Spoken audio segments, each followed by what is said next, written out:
অং পাহি চুলিখিনি বান্ধি ল এই গধূলিত চুলি মেলি ওলাব নাপায় বিশেষকৈ পথাৰৰ ফালেতো একেবাৰেই নাযাবি আইতা তুমিও যে আৰু এইবোৰ পুৰণা অন্ধবিশ্বাস এৰা মই পথাৰৰ সিপাৰে থকা জোনালীৰ ঘৰলৈ যাওঁ আমাৰ একেলগে প্ৰজেক্ট এটা বনাব লগা আছে নুশুনিবি মোৰ কথা এই সময়ত যখিনি ঘূৰি ফুৰে তাই অকলে থকা ছোৱালী দেখিলে মোহিনী ৰূপ ধৰি আহে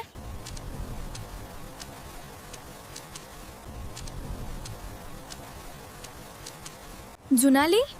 তই নেকি ধেমালি নকৰিবি দেই অ মাজনী ইমান দেৰিলৈকে অকলে কলৈ যাব মোৰ ওচৰলৈ আহ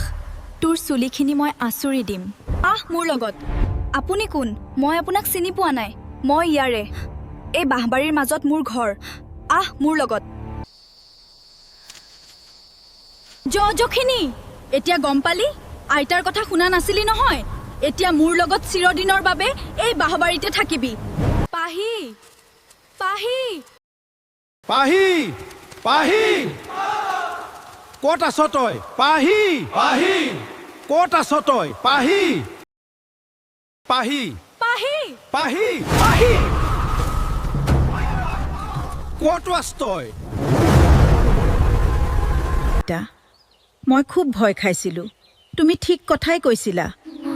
কপাল ভাল যে মানুহবোৰে সময়মতে পালে তুমি এতিয়া ভাল আছা ভয় নকৰিবা আমি ইয়াত আছোঁ আইতা পাহি আমাৰ অসমীয়া গাঁৱত যিবোৰ কথা কোৱা হয় সেইবোৰ সকলো মিছা নহয় কিছুমান শক্তিৰ পৰা আঁতৰি থকাই ভাল আজিৰ পৰা চুলি মেলি ওলাই নাযাবি